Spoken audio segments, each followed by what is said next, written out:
사랑하시는 성도 여러분, 오늘 아침에는 출애굽기 38장 1절부터 20절의 말씀을 함께 살펴보겠습니다.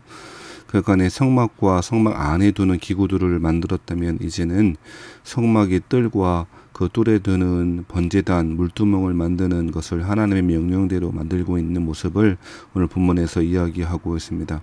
그리고 이 성막을 구별시키기 위해 다른 장소와 구별시키기 위하여 울타리를 만드는 그런 일들이 오늘 본문의 내용입니다. 먼저 1절에서부터 8절까지 말씀을 보면 번제단과 물두멍을 만들고 있습니다. 번제를 드리기 위한, 번제단은 번제를 드리기 위한 제단이죠. 가로 세로가 2.3m 5규빗 되는 것이고요. 높이는 1.4m 되는 것입니다. 3규빗 정도 되는 높이로 그렇게 만들어졌습니다.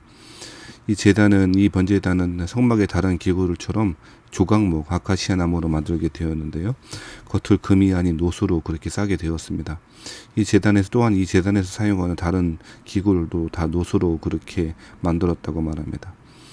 이 번제단에는 성막 안에 놓인 분향단과 마찬가지로 네 모퉁이 위에 뿔을 그렇게 만들어 두었습니다. 이 뿔은 희생 제물이 떨어지지 않도록 묶어두는 용도로 쓰였을 것이고요. 하지만 근본적으로 다른 의미도 있는 것 같습니다.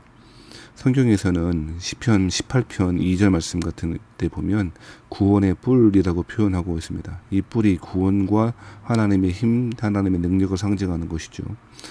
그렇기 때문에 이 제단 뿔은 구원을 베푸시는 도피성 역할을 하기도 했죠. 그래서 살인죄를 고의로 한 살인이 아니라 우발적으로 또는 사고로 살인죄를 범한 경우엔 이 뿔을 잡게 될 경우에 다른 보복을 당하지 않도록 하는 역할도 했던 것이죠. 그러면 이 뿔은 구원의 뿔, 하나님의 능력과 보호 이런 것들을 뜻하게 되었던 것이죠.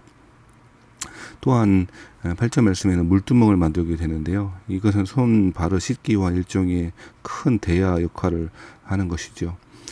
하나님이 임재하셔서 이스라엘 사람과 만나는 성막에서 제물을 태워서 드리는 제단인 번제단과 제사장이 손과 바르시는 물두멍은 이 성막 이 뜰의 중심에 차지하고 있는 것이죠. 제일 먼저 번제단을 만나고 바로 그 이후에 물두멍을 만나게 되는 것이죠.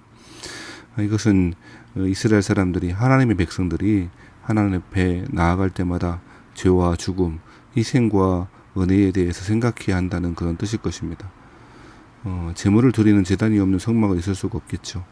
하나님께 나아갈 때마다 자신의 죄가 온전히 태워지는 것 같은 이런 번제단의 모습을 통하여 오직 속죄의 은혜를 입어야 하나님께 나아갈 수 있다라고 하는 사실을 잘 보여주고 있는 것이죠.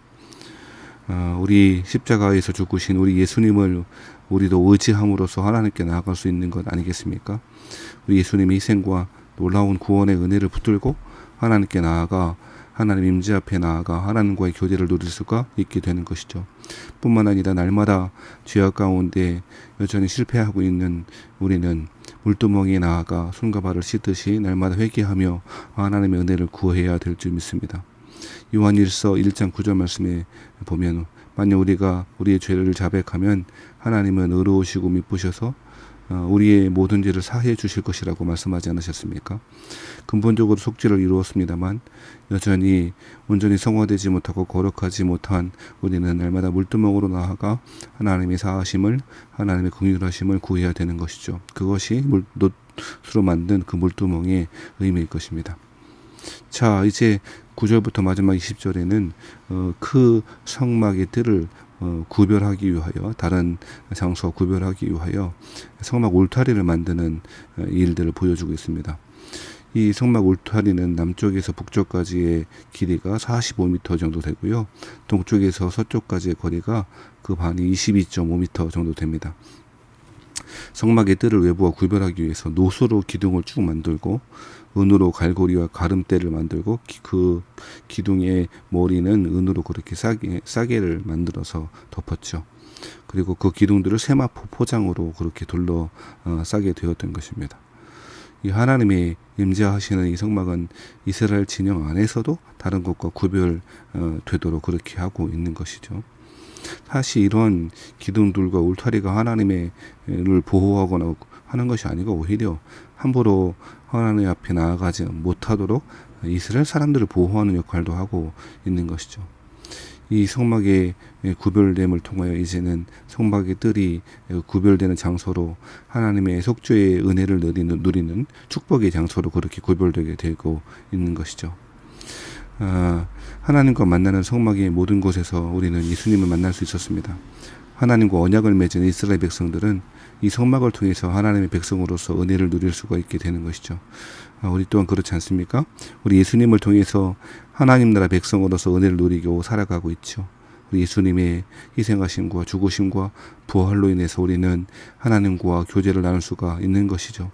우리의 삶의 중심에 우리 예수님, 우리를 그토록 사랑하신 그 예수님, 십자가를 지시고 부활 승천하신 그 예수님을 우리 마음에, 우리 삶의 중심에 두시고 오늘도 이 한 주도 은혜 안에 성령 충만하게 살아가시는 저와 여러분 되시기를 주의 이름으로 축원합니다.